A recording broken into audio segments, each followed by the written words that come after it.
What's up, everyone? We are live at 5 here at Broadway.com. It is, what is it? Monday, April 6th? It is. It is. How you doing, Beth? I'm Paul Wontorek. I'm good. I'm Beth Stevens. And we're joined, as always, by Caitlin Moynihan. Hello. Thank you. How's everyone doing? Well, who's that? Hey, you know what? We have someone great here today. So that's great to hear from one of our favorite shows that we, like, maybe, I said to someone the other day, like, if Broadway came back tonight, what would be the first show you'd want to go see? And I'd want to be at Moulin Rouge. Who's here today, Beth? Tam Mutu is here. Rouge. Yeah, the bad guy. Yes. He's not. We love him. We have a lot to talk to him about. But first, let's do the news.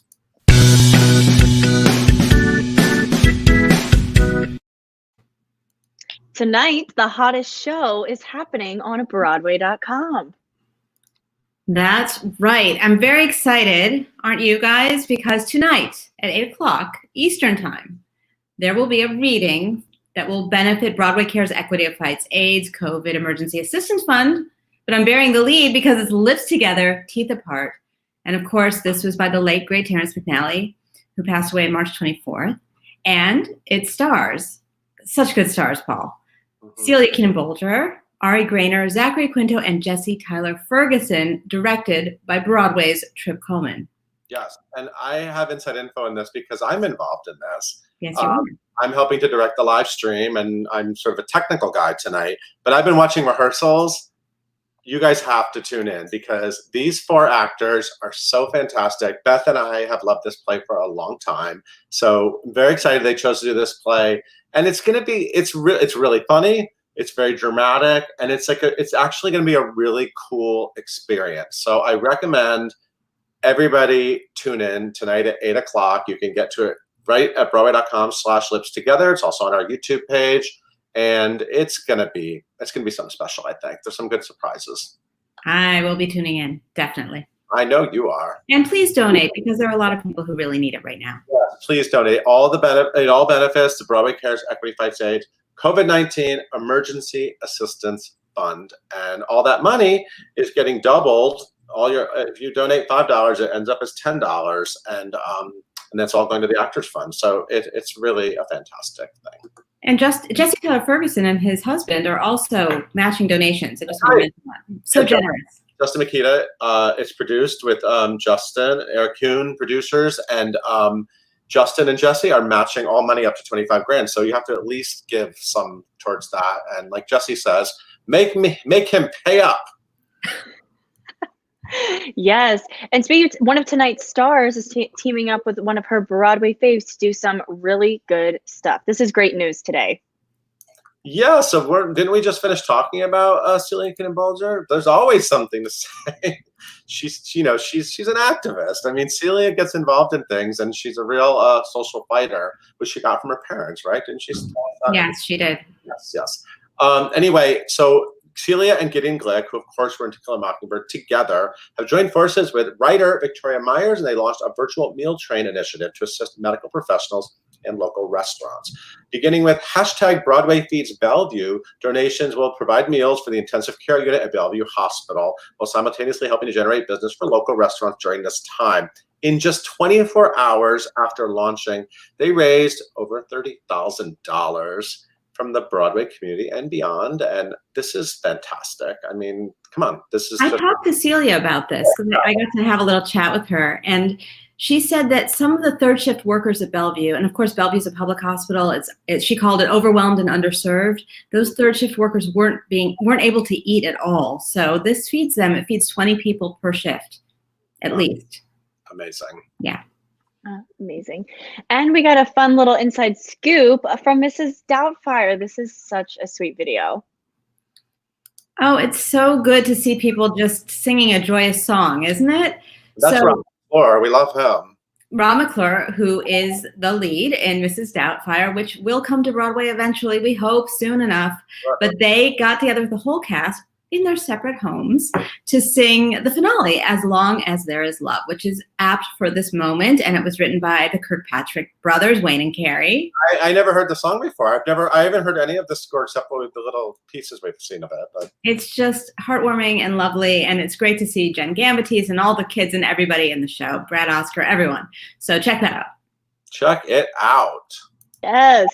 And Fleabag is going to be distributed once again, and I cannot wait.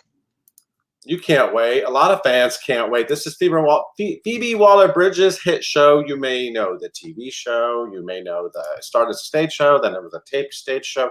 It's very confusing. It's a lot of different things. It's just not a musical yet. But they announced that the acclaimed filmed theater production is available to stream to raise funds for several UK-based charities that are on the front lines combating COVID-19 pandemic. So it's available in the UK and Ireland first, starting today, on Soho Theatre's on-demand streaming service. And then for 2 weeks, beginning April 10th, it'll expand to Australia, New Zealand, and Canada, as well as, this is the news you're waiting for, Amazon Prime Video, US and UK. So it was recorded at Wyndham's Theatre in London, and originally broadcasted September 2019 over the National Theatre Live, that great series of videos and shows. So anyway, this is I'm excited to see this. I've never seen it. I've only seen the TV show. I've never seen so I'm super excited. I'm gonna check We it have out. some good news today. A lot of helpers today, which was nice. Yeah, Yes, good news. It is. But trust me, everyone, tune in tonight for Lips Go to the Fire. It's a lot of fun. Hey, Beth, thank you so much. Go put on your Lips Go to the Part outfit. Yeah. And Caitlin, why don't you tell everyone about today's guest? Gladly. Yes, you guys, we're kicking off another week of Live at 5 Home Edition as we're live on both Facebook and YouTube. And today's guest is Mr. Tam Mutu of Moulin Rouge, ! The musical. You have to add this in. Tam has been playing the Duke in Moulin Rouge since the show's world premiere at Boston Colonial's Emerson Theater, and it is gorgeous over there. And he also is on Broadway in Dr. Zhivago as Dr. Zhivago.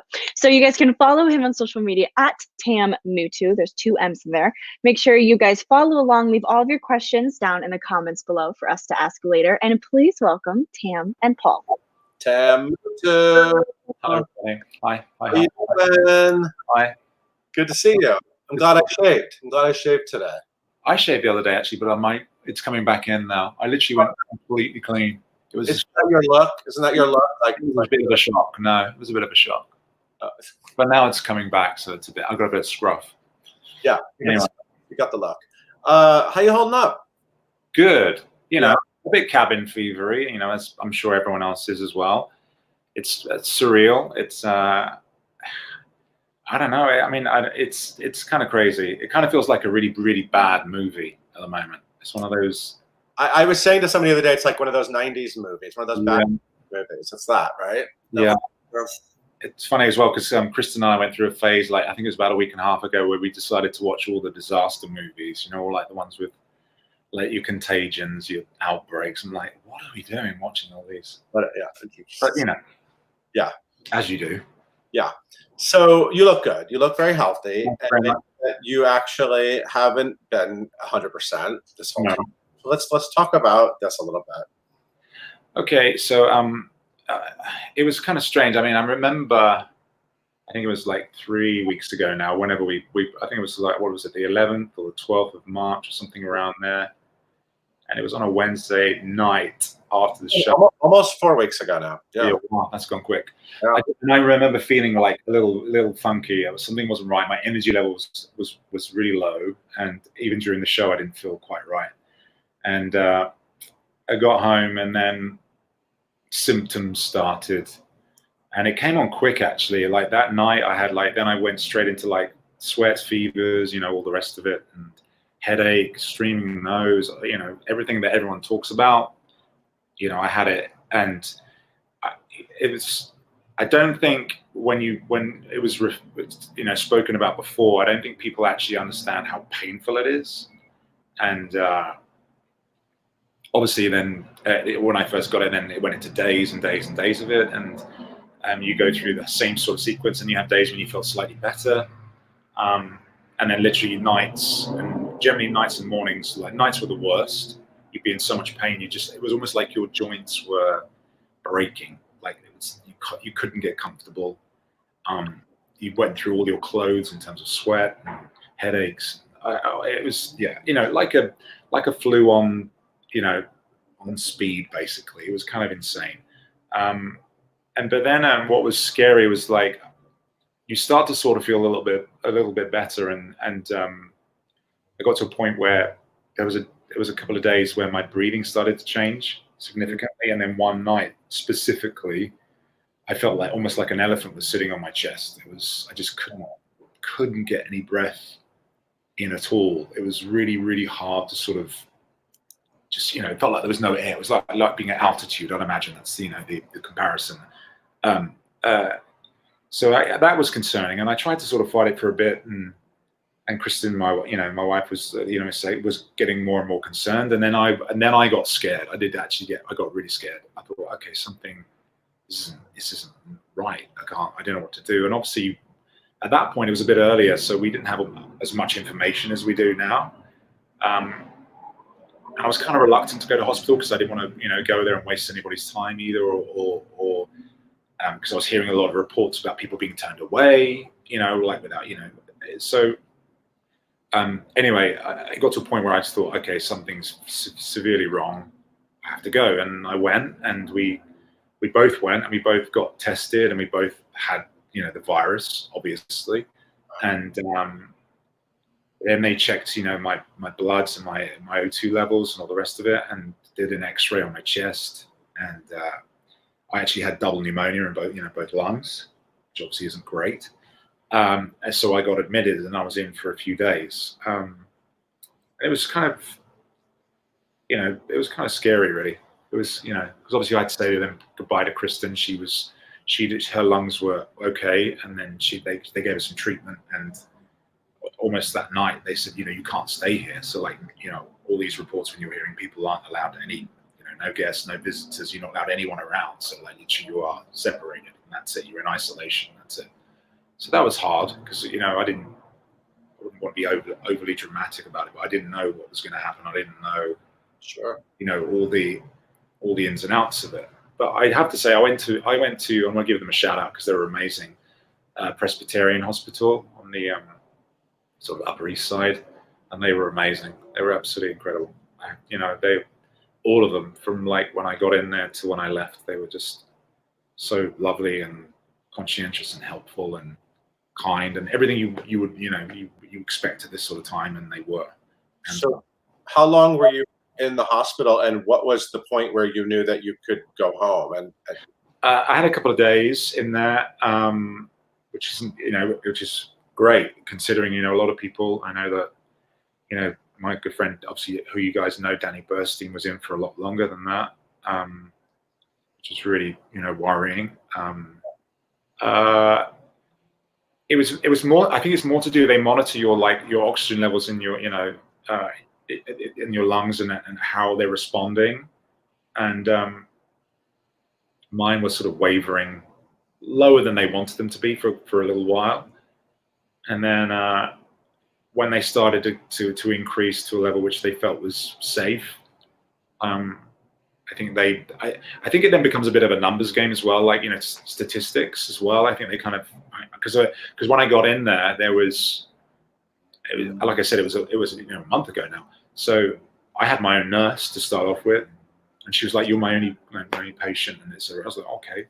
And then literally by the time that day had gone and the evening came around, she said, "It's literally carnage out here now. It's like it's gone crazy." So, and then that's when I think statistically, I think they looked at my levels and charts and how I was responding, and that's when I said, they said, "We think you can go home and recover there," but it's, which you're glad about because you don't want to occupy a bed if you don't need to, and hospitals aren't exactly the jolliest of places.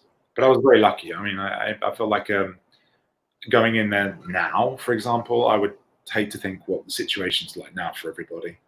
Probably nothing like what I had. Yeah. It was almost like, I think I almost got like gourmet treatment. Do you know what I mean? It was kind of in comparison to probably what they're getting now. So, and how's your wife doing? She's much better. She's been amazing. Really, you know, she went through it as well. I just think she's a lot stronger than I am. She got better. She actually got it after me as well, but she recovered. She responded to it much better than I did. Yeah. Luckily, she didn't have the breathing. She had a little bit of the breathing thing, but not like I had it, which was great. But yeah, she's a lot better. You know, we both isolated. We came home after the, you know, when I was in hospital, and we did our 2 weeks, over 2 weeks actually. Wow. And it literally, when the first day we were allowed outside, it was almost like being, you know, it was amazing just to go and see the sky. It was kind of incredible. So, and are you together now? She's in the other room. Okay, cool. And so how you guys, so you kind of went through this early, and now you're watching, you know, you're watching the numbers go up, and you're watching people, other parts of the country, not even really understanding what's happening here. What is like your message to people? I mean, obviously this is no joke. Yeah, I think I have to say, I mean, the government hasn't done perhaps the best job. Like from the offset, there's been so many mixed messages, and people are still not sure what's true, what's not true, what to do, what not to do. You know, the whole mask thing now, you know, like 2 weeks ago, they were saying masks don't do anything. Right. And now they're saying everyone has to wear one when they leave the house, which we do. And, you know, Kristen and I do it all the time. We follow all the guidelines and try and be as safe as possible.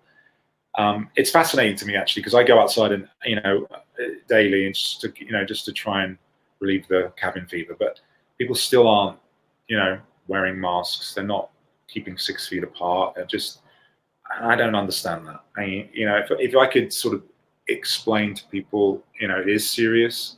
It doesn't matter what age you are. It's not like, you know, the virus doesn't care. It's like, and obviously to be around people who are very sick, if you get a massive viral load, then you are going to be in a lot of trouble.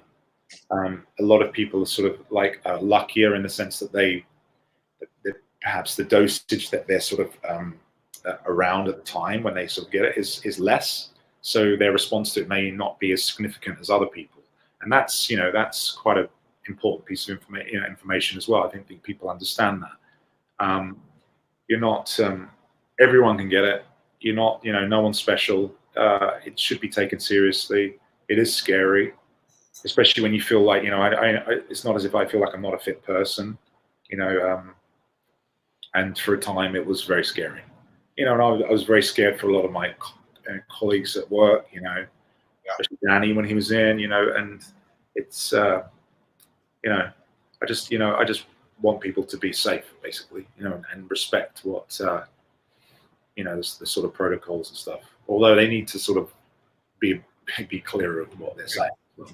Yeah, we'll actually note the most positive cases of Moulin Rouge. A lot of Moulin Rouge, you know. We got hit hard. Our lot got hit hard, which is, and you know, and you could sort of look at it another way and go, okay, we've had it now, that's great. But then you're sort of hearing stories of you can get it again and all these other things. So there's so much stuff up in the air. Right. There's another reason why I think even more reason to, like, if you are going to go outside, only go out if you really need to. Now, I don't, you know, I'm an advocate of like getting a bit of fresh air every day, but you know, I'm still going to keep away from people, and I'm still going to wear my mask because, or a bandana or whatever, just to be respectful, because it becomes, I think it sort of shows how selfish humanity can be, I think. Yeah. And yes, you may feel like you're amazingly strong and invincible and all the rest of it, but it's not about just you. It's about how you may be a carrier and how you can affect everybody else. And some people aren't going to be as lucky as you. So that's the mindset that people need to have. But I don't feel like they have that mindset. I feel like they think, oh, I'm strong. I'm fine. Well, I'm fine. So it doesn't matter. But that's not the way to go in this sort of situation. Yeah. So how are you dealing with the stir-crazy element? You were fantastic every night in Moulin Rouge, and now you're just sort of on pause. Well, it's very surreal, you know. Like we have like things we do, like let's say like Kristen and I will go for a walk, you know, just to get a bit of fresh air every day. Well, there's a lot of FaceTime going on with everybody, like at 5 o'clock, you know, a bit of cocktail o'clock seems to happen a lot, probably more than it should. Kristen's been baking a lot, which has been fun, making pizzas and all the rest of it. I made a video, which I gave myself some. Yeah, let's talk about your video. It's a lot of fun. It gave me a lot of joy. Yeah, I kind of wanted. I don't know why. I was in our room just before whenever it released, and a few days before that, and I sort of said to her, I had that song in my head, and I just thought, wouldn't it be interesting just to put something together, just to sort of put it out to the community, just to, I don't know, give a bit of light and love and make people feel a bit better for 5 minutes. Do you know what I mean? And so I did. I just kind of thought, okay, let's see if people respond to it. And I asked for literally 5 seconds worth of video from everybody that I could think of. And Kristen, jumped on board and helped me, as well. And we kind of pieced it together, and it just wanted to create something which was fun and just to, like I said, shed a bit of love and light in this kind of craziness that is right now. Yeah. And I think people responded really well, and everyone that sent in, I was so grateful for, and people seem to like it, so that's good. What song is that? It's Gonna Be Okay by the Piano Guys. Yeah, it's great. Check it out on. Yeah. Right. It's kind of, you could argue it's a little cheesy, and I did worry about that, but then actually, I watched it, and when I pieced it together, it actually was, I found it quite moving just to see everybody, because, I miss everybody, and then, to see Danny and, and everybody, and it's, it's moving, it's nice that everyone can sort of come together and just, show that we're all still connected, even though we're not. Yeah. That was the aim of it anyway. I loved it. Let's bring Caitlin back in and see what the fans are saying to Mutu. They're saying a lot, let me tell you. So Kelly Tran on Facebook wants to know, do you have any specific favorite activities that you've been doing now that you're feeling better and just sticking inside? Eating pizza, it sounds like. Eating pizza, yeah. Well, Kristen's getting really good at it. She's been baking away. Although we did have a week of not being able to get any fast-acting yeast. All the shelves were empty everywhere you went. It's kind of crazy. People went flour, yeah, toilet paper crazy. Although we managed to get some the other day, but yeah, we a bit of baking. I have to run. I'm a huge runner, so I'd like to get out at least most days and try and go for a run. Ideally when there's less people around, but it's tricky. What else have I been doing? Nothing really, just talking to people and going for a walk with Kristen. We've been hanging out. We've been watching. I'm sure as everyone has been watching every series under the sun. And you recommend one to me that maybe I don't know? Have you seen Ozark? Which one? Ozark. Oh yeah. Okay.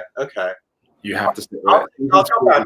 We binged season 3 in like a night. It was insane. It's so good. Okay. The problem with those series is that there's so much time between seasons that sometimes I just kind of fall off, and then I'll jump back in if you tell me. No, Ozark is wonderful. We found that. We finished that the other night. It's really good. It's really good. Season 3 is exceptional, I think.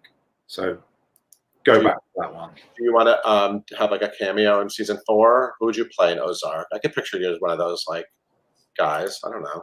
Yeah, there's some great parts in it. So Laura Linney and Jason Bateman are so amazing.